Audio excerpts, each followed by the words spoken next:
విజయవాడ కనకదుర్గమ్మ పుట్టిల్లు. నమ్మిన వారి ఇంట ఆవిడ కొంగు బంగారంలా నిలబడేది. బెజవాడలో దుర్గమ్మ చూపిన మహిమలు కోకొల్లలు. దుర్గమ్మ ప్రతిరోజు విజయవాడ నగర సంచారం చేస్తుంది. దానికి గుర్తుగా ఇప్పటికీ ఎందరో ఉపాసకులకి, కొండ మీద రాత్రి నిద్రించే వాళ్లల్లో కొందరికి ఆవిడ కాలి గజ్జెల చప్పుడు వినిపిస్తూనే ఉంటుంది.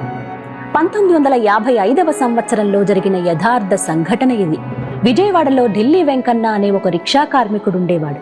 ఢిల్లీ వెంకన్న అమ్మవారి భక్తుడు. ఏదొచ్చినా అమ్మ నాకు తోడుందిలే అని అనుకునేవాడు. రిక్షా తొక్కుకుంటూ కాయకష్టం మీదే బతికేవాడు. అప్పట్లో రోజులు మారాయి అనే సినిమా విడుదలైంది. ఈయన రిక్షా కార్మికుడు కాబట్టి సినిమా హాల్ దగ్గర ఎవరన్నా వస్తే తన రిక్షా ఎక్కించుకుని వెళ్లటానికి రోజూ అక్కడే ఉండేవాడు. ఇలా ఉండగా ఒకరోజు అర్ధరాత్రి ఆట ముగిసే సమయంలో Venkanna Maruti talkies cinema hall దగ్గర ఉండగా సినిమా హాల్ లోపల నుండి ఒక పెద్దావిడ ఎర్రటి చీర, నుదుటన పెద్ద బొట్టుతో వచ్చి ఢిల్లీ వెంకన్న రిక్షా ఎక్కి ఇంద్రకీలాద్రి దగ్గర దింపమని అడిగింది. అక్కడి నుండి ఆయన రిక్షాలో వస్తూ ఉండగా ఆవిడ మాట్లాడుతూ, బాబూ, అర్ధరాత్రి సమయమైంది కదా, మొత్తం చీకటిగా ఉంది.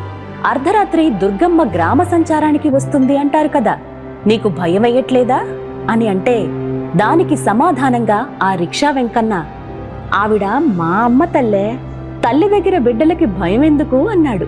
అప్పుడు వెనకున్న మహిళ, ఆవిడ ఉగ్రదేవత కదా, ఎవరైనా కనపడితే శిక్షిస్తుందేమో అని అడిగింది.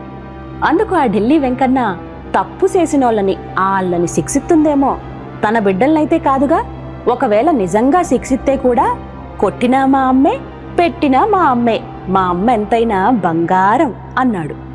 ఇలా మాట్లాడుకుంటూ కొంత దూరం వెళ్ళగా ఇంద్రకీలాద్రి గుడి వచ్చింది. ఇంతలో ఢిల్లీ వెంకన్న రిక్షా ఆపి, అమ్మా, ఇంద్రకీలాద్రి వచ్చేశాం, ఇంతకీ ఏ ఇంటి దగ్గర దింపాలో చెప్పనే లేదు అని అన్నాడు. కాని వెనుక నుండి ఎలాంటి సమాధానమూ లేదు. ఏమైందమ్మా, ఏం మాట్లాడావు, ఎక్కడ దింపమంటావు అని వెనక్కి తిరిగి చూడగా రిక్షాలో ఆవిడ లేదు. అదేంటి అని చుట్టూ చూడగా పక్కనే ఉన్న అమ్మవారి గుడి మెట్లు ఎక్కుతూ ఆవిడ కనిపించింది. అమ్మా, డబ్బులివ్వలేదు అని అడిగాడు ఢిల్లీ వెంకన్న. ఆమె వెనక్కి కూడా తిరిగి చూడకుండా, నీ తలపాగాలో పెట్టాను చూడు అంటుంది. అందులో చూసుకోగా అమ్మవారి బంగారు గాజు ఒక పక్క, 10 రూపాయల నోటు మరో పక్క ఉన్నాయి. అతను చూసుకుని మళ్లీ మెట్ల వైపు చూసేలోపు ఆమె అదృశ్యమైపోయింది. అంతే, వెంటనే ఆయనకి అర్థమైంది తన రిక్షా ఎక్కింది ఆ అమ్మలగన్న అమ్మా అని. తన మనసు తేలికైపోయింది.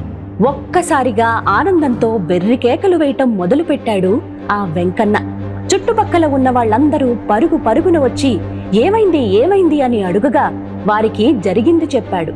అందరికీ వచ్చింది అమ్మవారే అని అర్థమయ్యింది. అంతే, అర్ధరాత్రి ఆ వీధంతా జై దుర్గా, జై జై దుర్గా అంటూ అమ్మవారికి జేజేలు పలికారు. ఈ సంఘటన అప్పటి ఆంధ్రకేసరి అనే పత్రికలో అమ్మవారు వెంకన్నకిచ్చిన గాజు ఫోటోతో సహా వేశారు. ఇలా అమ్మవారి మహిమలు చూపిన సంఘటనలు ఎన్నో ఉన్నాయి. విజయవాడలో ఇప్పటికీ అమ్మవారు సంచారం చేస్తూ అందరినీ కాపాడుతుందని భక్తులు నమ్ముతారు.